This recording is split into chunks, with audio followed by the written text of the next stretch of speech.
We're not going to let that happen.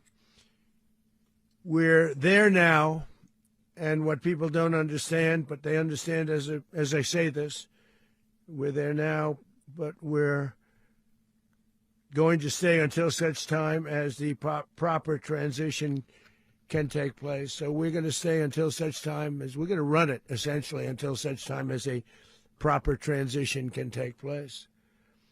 As everyone knows, the oil business in Venezuela has been a bust, a total bust, for a long period of time. They were pumping almost nothing by comparison to what they could have been pumping and what could have taken place. We're going to have our very large United States oil companies, the biggest anywhere in the world, go in, spend billions of dollars, fix the badly broken infrastructure, the oil infrastructure, and start making money for the country. And we are ready to stage a second and much larger attack if we need to do so. So we were prepared to do a second wave if we needed to do so. We actually assumed that a second wave would be necessary, but now it's probably not. The first wave, if you'd like to call it that, the first attack was so successful, we probably don't have to do a second, but we're prepared to do a second wave, a much bigger wave, actually. This was pinpoint, but we have a much bigger wave that probably won't have to do. This partnership of Venezuela with the United States of America, a country that everybody wants to be involved with because of what we were able to do and accomplish, will make the people of Venezuela rich, independent, and safe. And it will also make the many, many people from Venezuela that are living in the United States extremely happy. They suffered. They suffered. So much was taken from them. They're not going to suffer anymore.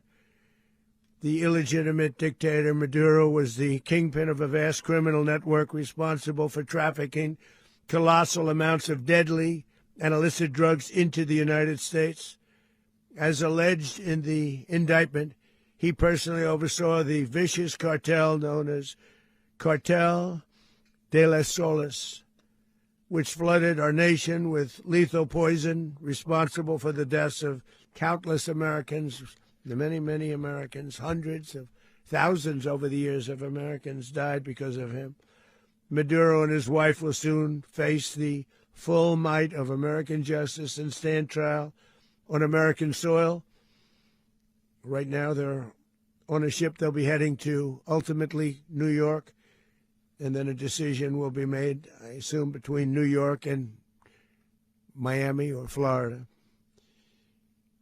But we have people where the overwhelming evidence of their crimes will be presented in a court of law. And I've seen it. I've seen what we have. It's both horrible and breathtaking that something like this could have been allowed to take place. For many years after his term as president of Venezuela expired, Maduro remained in power and waged a ceaseless campaign of violence, terror, and subversion against the United States of America, threatening not only our people, but the stability of the entire region. And you all saw it. In addition to trafficking gigantic amounts of illegal drugs that inflicted untold suffering and human destruction all over the country, all over, in particular, the United States, Maduro sent savage and murderous gangs, including the bloodthirsty prison gang Tren de Aragua, to terrorize American communities nationwide. And he did indeed.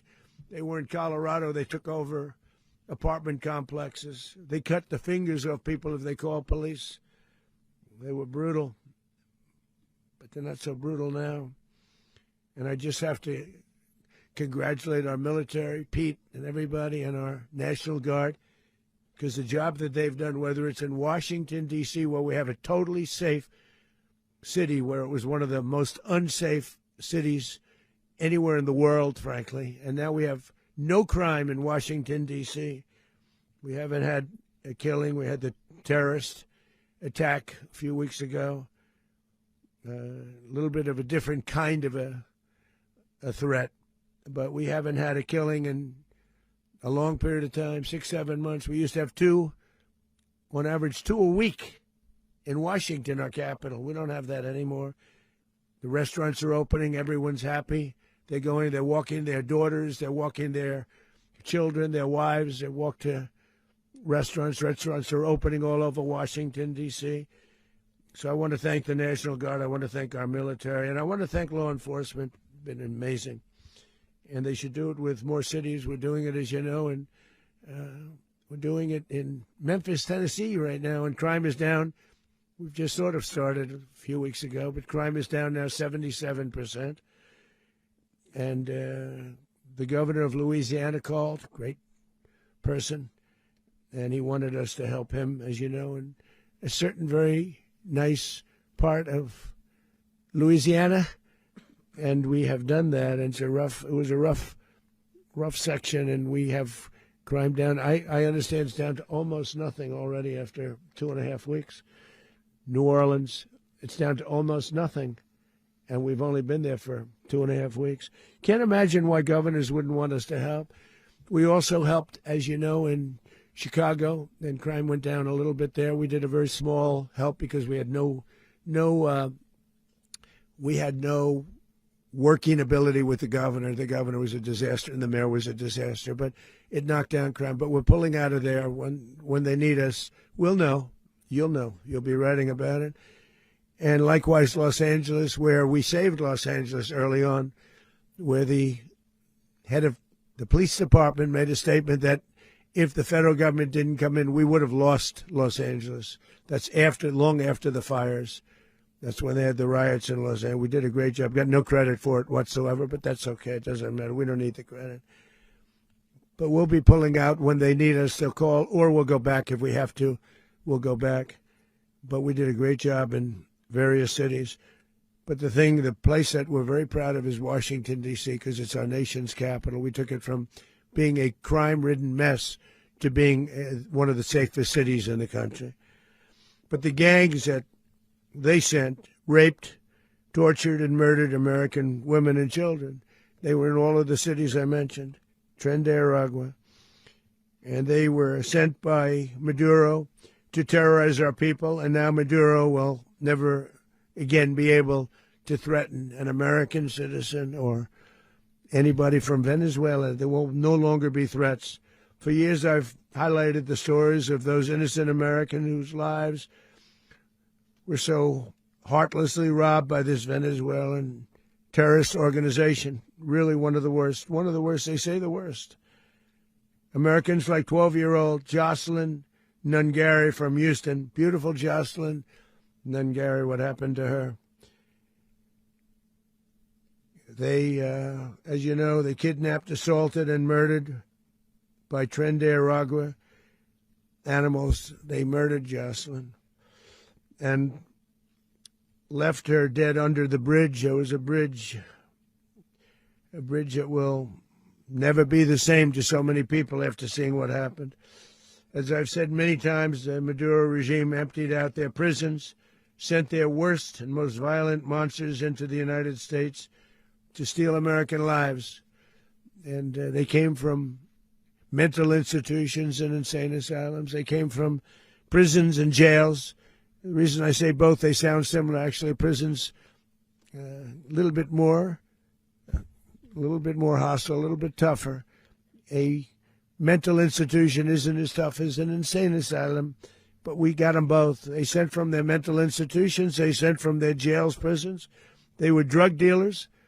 They were drug kingpins. They sent everybody bad into the United States, but no longer. And we have now a border where nobody gets through. In addition, Venezuela unilaterally seized and stole American oil, American assets, and American platforms, costing us billions and billions of dollars. They did this a while ago, but we never had a president that did anything about it. They took all of our property. It was our property.